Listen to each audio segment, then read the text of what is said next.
Buenos días, quinto grados. Bienvenidos a una semana nueva de trabajo.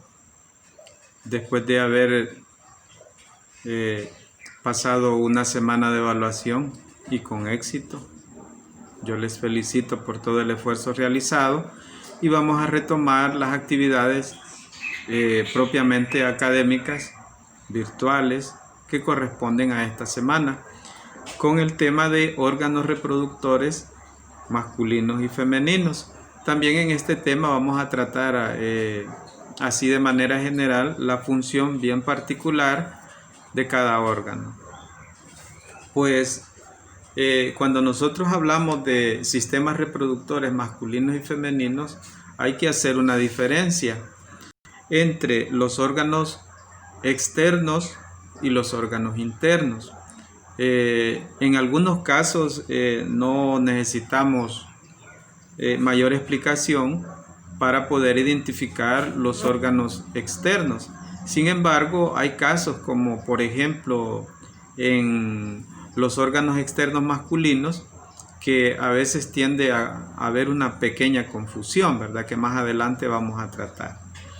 Pues vamos a iniciar entonces con algunos detalles bien particulares de los órganos de los sistemas reproductores, iniciando con la función específica de los sistemas reproductores, tanto masculino como femenino. Su principal función es la reproducción humana.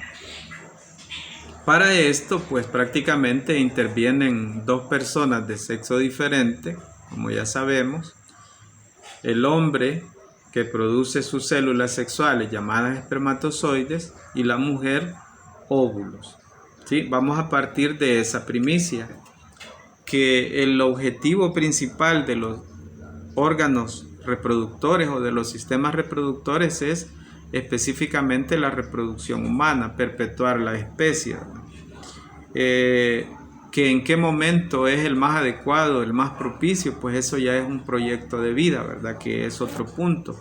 En este tema solo vamos a tratar la estructura de manera general y la función, ¿verdad? Aparte de dar algunos detalles sobre la higiene que debemos de tener también con nuestros genitales, ¿verdad? Y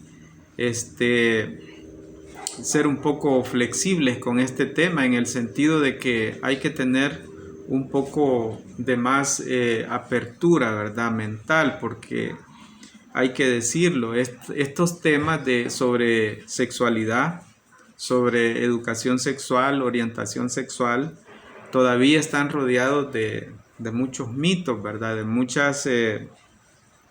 muchos paradigmas que a veces no se quieren romper, ¿verdad? Como por ejemplo de que de estos temas no se habla, que estos temas son prohibidos, que muchas veces también nosotros llegamos a creer que es prohibido hablar de ellos. Sin embargo, trabajando esto desde un punto de vista educativo, no tiene ningún sentido estar asociándolo con un tema prohibido, porque esto también nos ayuda a reconocernos, nos ayuda a identificarnos sexualmente, nos ayuda a orientarnos, y de alguna manera esto nos beneficia porque prácticamente estamos preparados, ¿verdad? Para poder enfrentar situaciones que se nos van a presentar en las diferentes etapas de nuestra vida. Pues bien, algunas características bien generales. En el caso del hombre, los espermatozoides pues tienen unas diferencias morfológicas con respecto al óvulo de la mujer. Es más pequeño, es más numeroso, se mueve. En cambio el óvulo de las mujeres es más grande, no tiene movimiento, sino que se auxilia para moverse de los pliegues de las trompas de falopio con movimientos musculares que lo conducen al útero. prácticamente cuando nosotros nacemos, pues el aparato reproductor no está desarrollado plenamente, ¿sí? Ya nacemos con un sexo definido, pero todavía hay que pasar etapas para que lleguemos a la madurez sexual, llamada de esa manera. Entre los 11 y los 17 años, pues se inicia esa etapa llamada pubertad, que es la primera fase de la adolescencia en la que experimentamos esos cambios. Pues los sistemas reproductores en ese momento también, las hormonas que activan todo el sistema endocrino de nuestro cuerpo, empiezan a trabajar y nosotros a experimentar cambios. El aparato reproductor ya desarrollado, pues prácticamente es cuando ya nuestras características sexuales primarias y secundarias ya se pueden diferenciar de un hombre y una mujer, ¿sí? ¿Por qué digo esto? Vaya, por ejemplo, una niña y un niño entre los 8 o 9 años, ¿verdad? Hay casos en los que no se diferencia, por ejemplo, una niña de un niño. Me refiero a su anatomía externa, a su morfología, ¿verdad? Porque a la niña todavía no se le han desarrollado las glándulas mamarias. Y la parte del tronco pues es muy similar, pero cuando ya comienza la madurez sexual, que ya incluye una serie de cambios, pues esto ya es bien evidente, ¿verdad? La diferencia entre un niño y una niña en altura y en todo los cambios que experimentan. Pues bien, en el caso del aparato reproductor masculino, los principales órganos del aparato reproductor masculino son los testículos, está el pene, las glándulas anexas y los conductos deferentes, ¿sí? Esos son prácticamente de manera general. Los testículos, pues los testículos son dos órganos ovalados que están dentro de una bolsa de piel llamada escroto y son los encargados de producir los espermatozoides. Son como las fábricas, ¿verdad?, de los espermatozoides. Les quiero aclarar también de que muchos confunden lo que yo les decía al inicio, que nosotros tenemos órganos externos y tenemos órganos internos.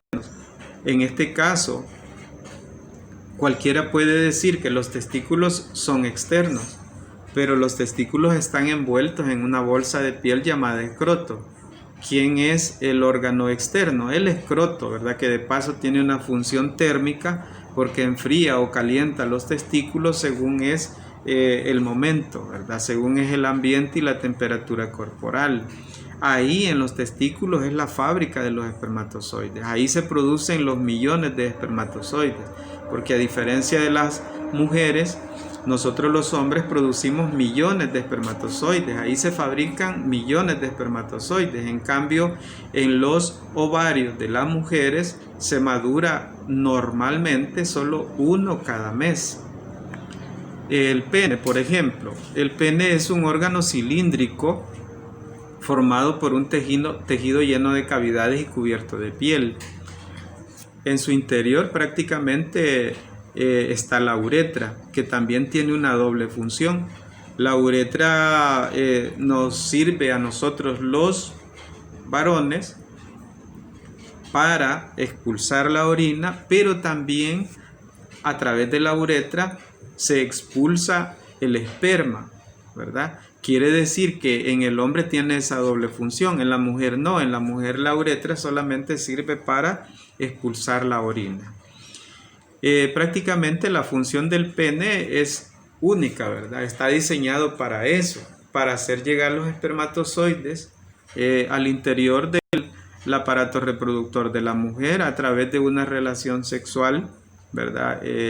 Planificada, consciente y en mutuo acuerdo, ¿verdad? Esto ya obedece a un proyecto de vida, ¿verdad? No a un instinto de reproducción.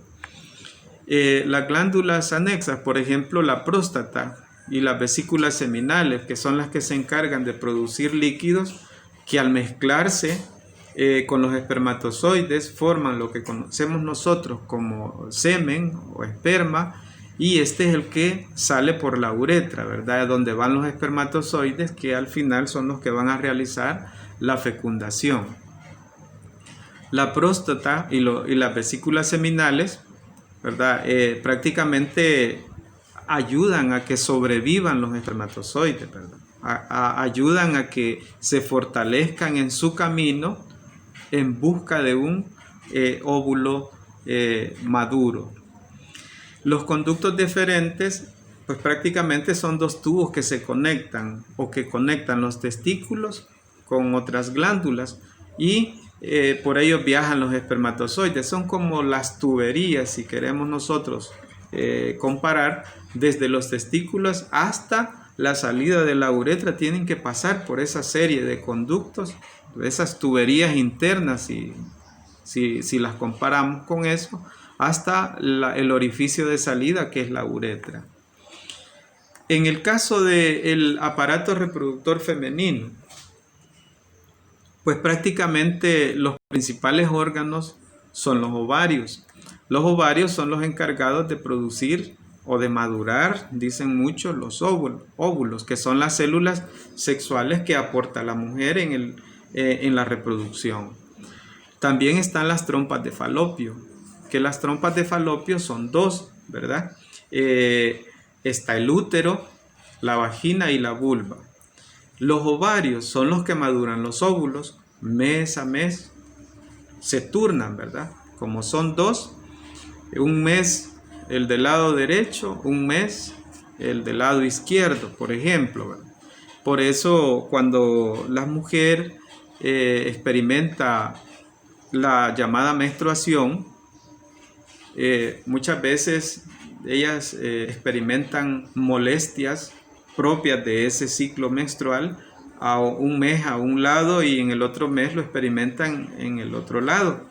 Eso significa de que se turnan, ¿verdad?, los ovarios para madurar los óvulos. Claro, muchas veces estos malestares, si le llamamos así, a veces son leves, ¿verdad? Porque no en todas las mujeres experimentan los mismos síntomas en la menstruación. Las trompas de falopio son esos conductos que con movimientos musculares van trasladando desde los ovarios el óvulo maduro hasta hacerlo llegar al útero. Esa es su función principal, porque si llega al útero tiene la posibilidad de que el útero, que es ese espacio, ¿verdad?, que en la mujer se llama vientre, ¿sí?, ahí es donde es fecundado, ¿verdad? Muchas veces es fecundado antes de llegar al útero. Cuando llega al útero ya ha sido fecundado, porque se encuentra el espermatozoide con el óvulo en las trompas de falopio, ¿verdad?, o próximo al útero. Y ahí comienza otro proceso, ¿verdad?, que ya es la gestación. El caso de la vagina es un órgano muscular, ¿verdad? Y si es muscular, tiene contracción y relajación, ¿verdad? En otras palabras, es flexible. Y la vulva, que está formado por 4 pliegues, ¿verdad? 2 externos y 2 un poco más internos. El caso de los labios mayores, que son externos, y los labios menores, que son más internos.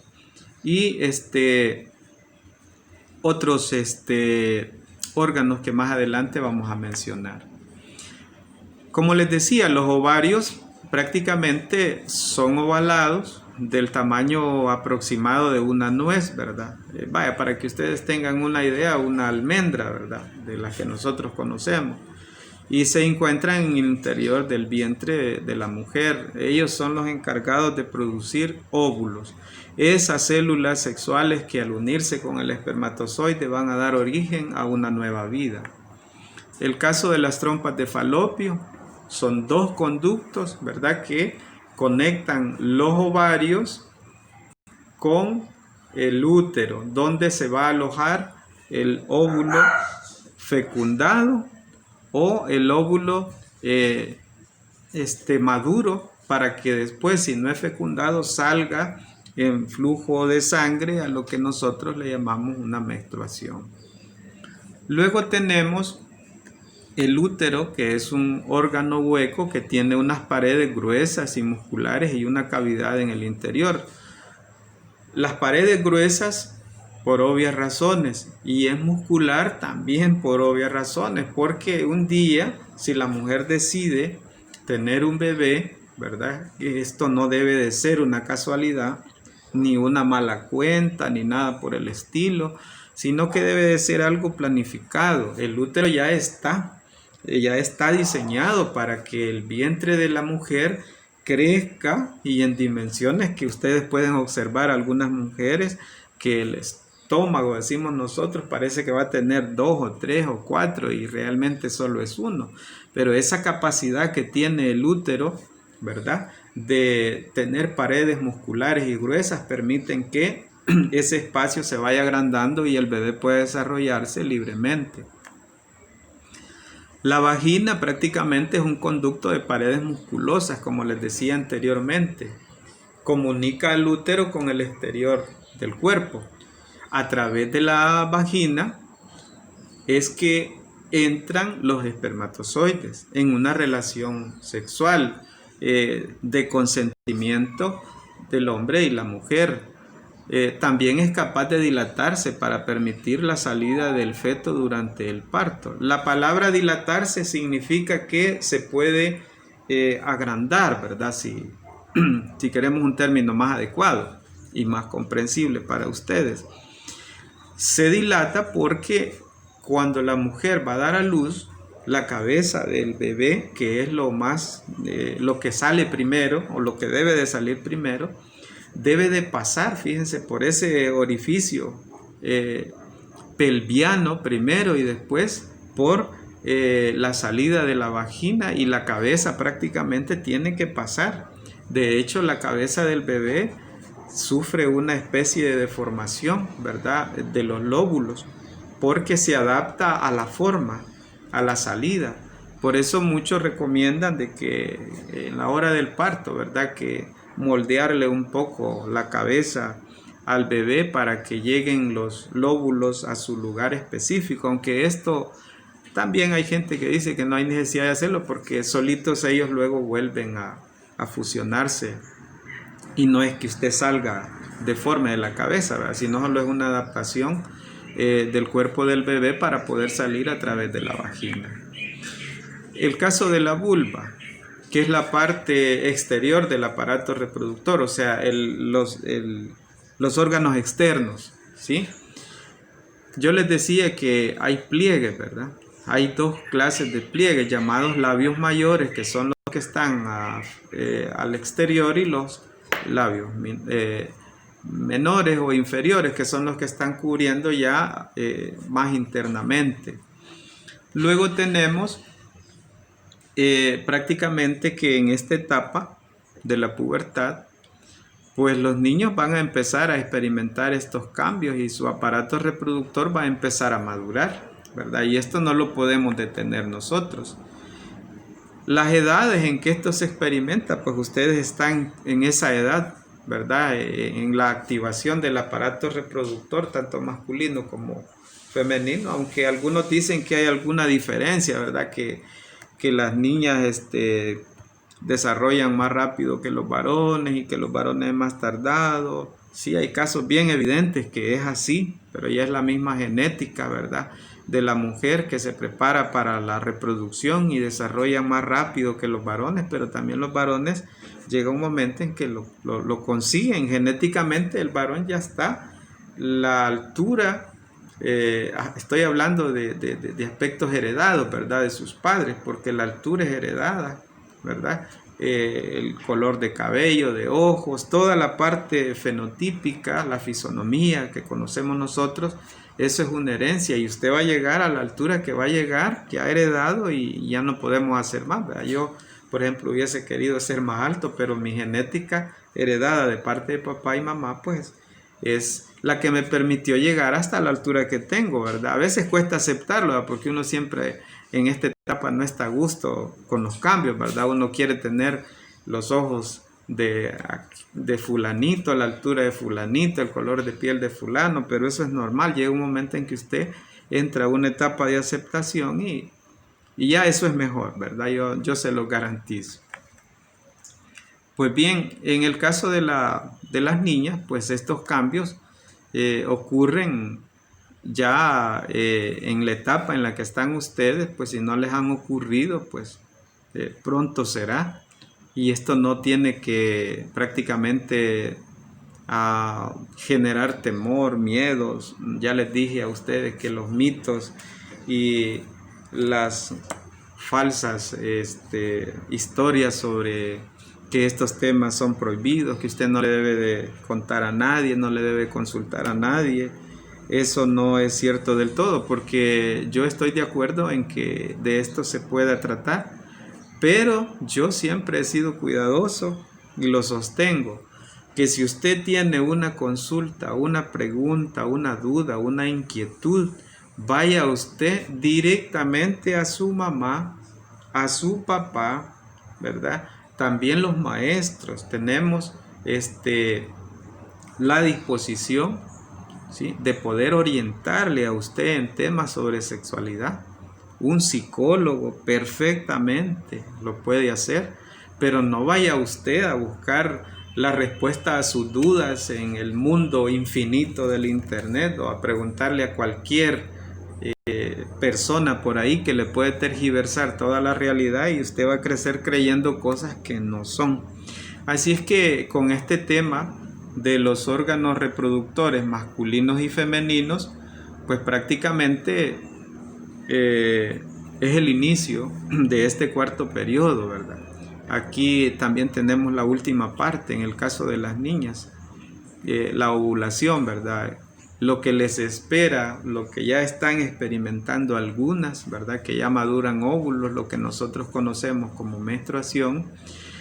Pues esto, sus mamás son expertas en este tema. A ellas, ustedes, niñas, les pueden pedir la orientación, el consejo, la higiene, cómo poder aceptar, enfrentar una situación que va a ser recurrente mes a mes para ustedes y que esto no les puede generar ningún malestar, miedo, temor, al contrario, ¿verdad? Es aprender a conocer cómo funciona el cuerpo para estar preparadas y que ustedes cada mes, pues en su ciclo menstrual, estén conscientes de los síntomas, de todo lo que ustedes van a experimentar y qué es lo que tienen que hacer. En el caso de los varones, pues nos salvamos de esto, ¿verdad? Porque nosotros